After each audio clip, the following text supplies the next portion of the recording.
প্রিয় ছাত্রছাত্রীবৃন্দ, আসসালামু আলাইকুম ওয়া রাহমাতুল্লাহি ওয়া বারাকাতুহু।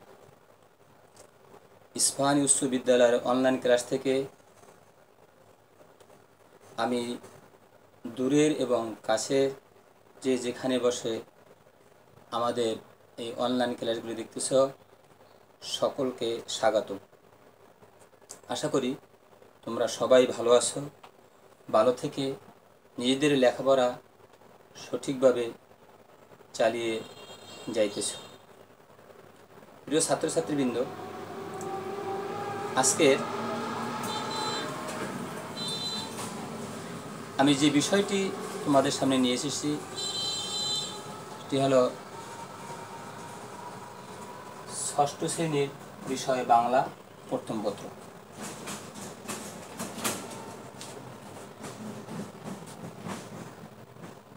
গদ্যের যে পাঠ আমরা এখানে নিয়ে এসেছি সেটা হলো কত কাল ধরে, লিখেছেন আনিসুজ্জামান। তোমরা তোমাদের বইয়ের 48 পৃষ্ঠাটি বের করো। 48 পৃষ্ঠায় আমাদের এই পাঠটি আছে, কত কাল ধরে, লিখেছেন আনিসুজ্জামান। কে লিখেছেন? আনিসুজ্জামান। আমরা মূল পাঠে যাওয়ার আগে লেখক পরিচিতিটা একটু সুন্দরভাবে সকলে জেনে নেই। আনিসুজ্জামান 1937 খ্রিস্টাব্দে কলকাতায় জন্মগ্রহণ করেন। কোথায়? অবশ্যই নামটা আমাদের মনে রাখতে হবে, কলকাতায়। কত খ্রিস্টাব্দে? 1937 খ্রিস্টাব্দে। এই আনিসুজ্জামান সম্পর্কে আমরা একটু বিস্তারিত জেনে নিই। মননশীল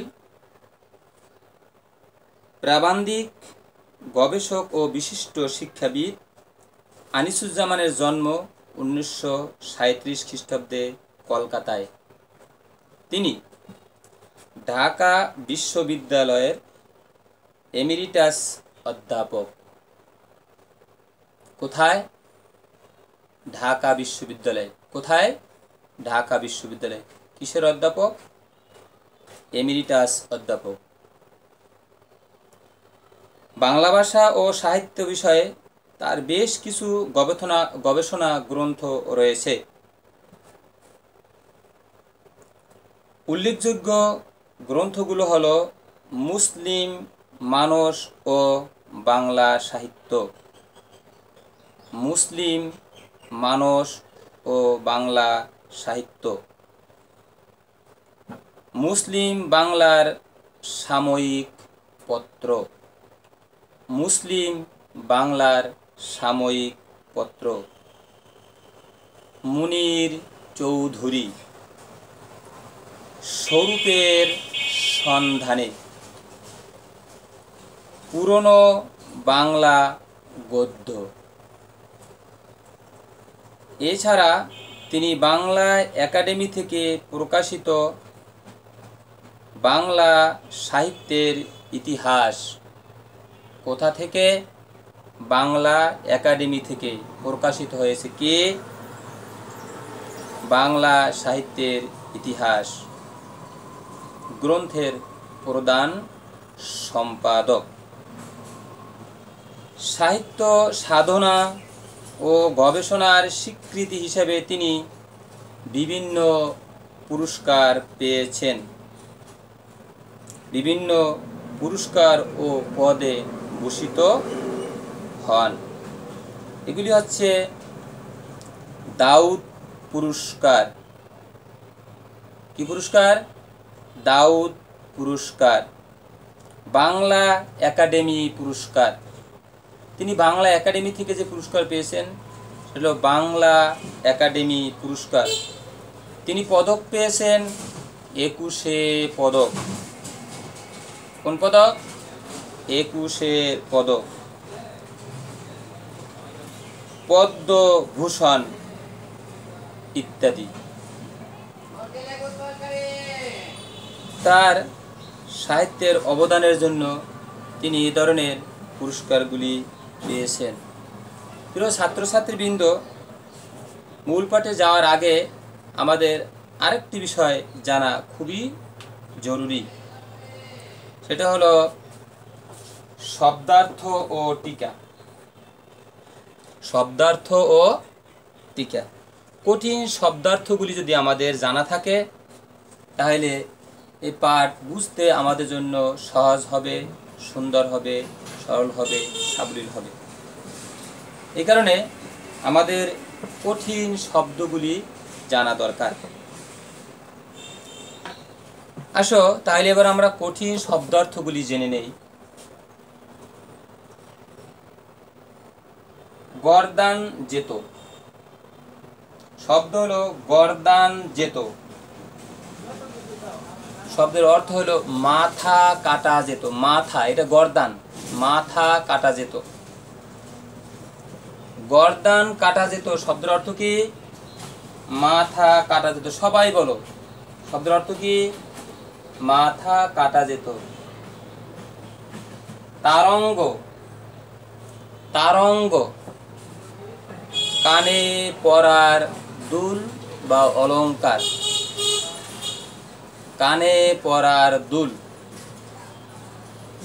মেয়েরা হাতে, কানে, নাকে, পায়ে নানান ধরনের দুল পরে থাকে। এই দুলের ভিতরে যেই দুলটা কানে পরা হয় এটাকে বলা হয়েছে তারঙ্গ। কি বলা হয়েছে? তারঙ্গ। তারঙ্গ শব্দের অর্থ তাহলে কি? তারঙ্গ শব্দের অর্থ হচ্ছে কানে পরার দুল। বলো সবাই, তারঙ্গ শব্দের অর্থ কি? কানে পরার দুল। মাকড়ি, মাকড়িও এক প্রকার দুল। মাকড়ি শব্দের অর্থ কি? এটাও এক প্রকার দুল। কারণ দুল তো বিভিন্ন প্রকারের হয়, ছোট বড় বিভিন্ন ডিজাইনের। এর ভিতরে আরেকটা হয়েছে, একটা হলো তারঙ্গ আর একটা হলো মাকড়ি। তারঙ্গ হলো কানে পরার দুল, আর মাকড়িও এক প্রকার দুল। মাকড়ি কি? এক প্রকার দুল। মাকড়ি এক প্রকার দুল। তাগা। আগেকার দিনে গ্রামগঞ্জে বিবাহ অনুষ্ঠানে বিভিন্ন কালারের একটা সুতা রং করা, সেটা বিবাহ অনুষ্ঠানে পরিয়ে দেওয়া হতো ছোট ছোট ছেলে মেয়েদেরকে।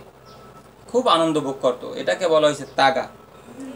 এই তাগা শব্দের অর্থ হলো, এখানে আছে মাদুলি বা বাহুতে পরার অলংকার।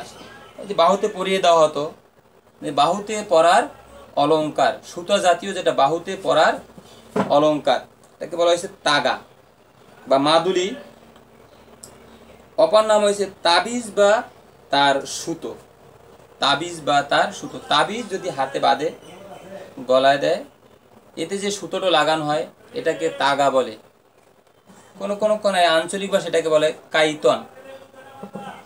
তাগা। তাগা হলো মাদুলি। তাগা কি? মাদুলি। হাতের বাহুতে বাঁধার এক প্রকার অলংকার বা হাতে বাহুতে পরার এক প্রকার অলংকার, তাবিজ বা তার সুতো। তাবিজ বা তার সুতো, তাগা। শীর্ণ।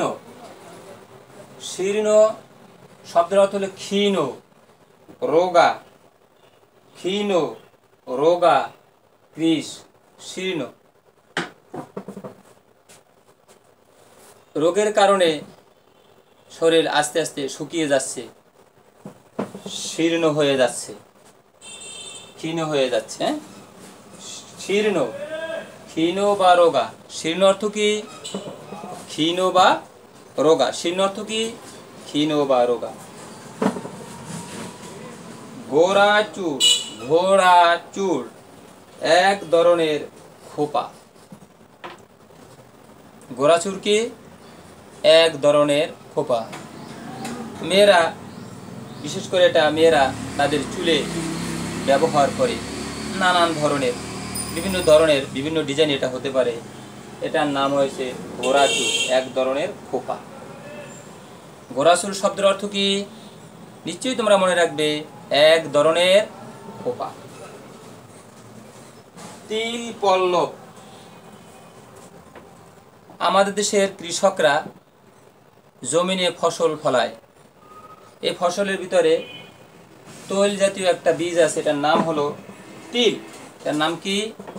তিল। এই তিল গাছে যে পাতা, ছোট পাতা, সুন্দর পাতা গজায়, এটাকে বলা হয়েছে পল্লব। তিলের নতুন পাতা, তিল পল্লব হলো তিলের নতুন পাতা। তিল গাছে যে নতুন পাতা বের হয় এটাকে বলা হয়েছে তিল পল্লব। তিল পল্লব, তিলের নতুন পাতা। নিরানন্দ।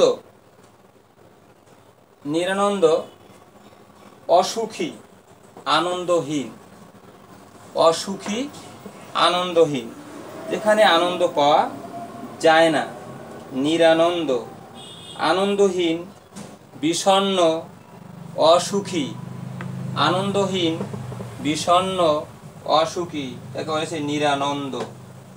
সামন্ত। সামন্ত হলো অনেক ভূমির মালিক, অনেক জায়গা জমির মালিক, এদেরকে বলা হতো সামন্ত। অনেক জায়গা জমির মালিক বা রাজা বাদশার অধীনে ছোট রাজা। রাজা বাদশার অধীনে ছোট রাজা অথবা অনেক ভূমির মালিক। আমরা অনেকে আঞ্চলিক ভাষায় এটাকে জমিদারও বলে। জমিদার, অনেক জমির মালিক, অনেক ভূমির মালিক, রাজা বাদশাদের অধীনে ছোট রাজা, এটাকে বলা হয়েছে সামন্ত। সামন্ত শব্দের অর্থ কি? অনেক ভূমির মালিক। অনেক অনেক ভূমির মালিক। সুবর্ণ কুণ্ডল। সুবর্ণ কুণ্ডল গোলাকার অলঙ্ক। গোলাকার অলঙ্কার। গোলাকার অলঙ্কার, সুবর্ণ কুণ্ডল। অথবা সোনা দিয়ে তৈরি মোটা চুরির মতো। সোনা দিয়ে তৈরি মোটা চুরির মতন গোলাকার অলঙ্কার। সোনা দিয়ে তৈরি, সোনা দিয়ে তৈরি মোটা চুরির মতন, সোনা দিয়ে তৈরি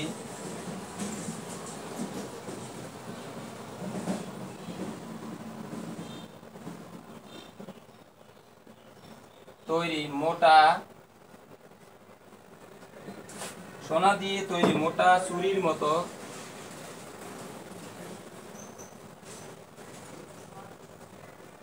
সোনা দিয়ে তৈরি মোটা চুরির মতো গোলাকার অলঙ্কার।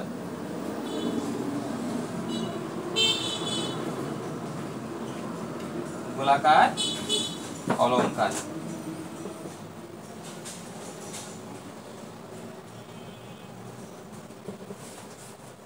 সোনা দিয়ে তৈরি মোটা চুরির মতো গোলাকার অলঙ্কার, এটাকে বলা হয়েছে সুবর্ণ কুণ্ডল। সুবর্ণ কুণ্ডল। প্রিয় ছাত্রছাত্রীবৃন্দ, আজকে আমরা এই পাঠে কোন পাঠ কতকাল ধরে, ওটা কতকাল ধরে, এটার লেখক পরিচিতি, লেখকের জন্ম, তারপরে কঠিন শব্দার্থ টিকাগুলি জেনে নিলাম। তোমরা আগামী দিন তোমাদের বাসায় পড়া থাকবে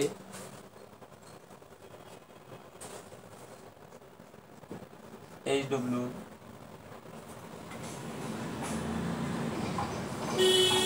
লেখক পরিচিতি,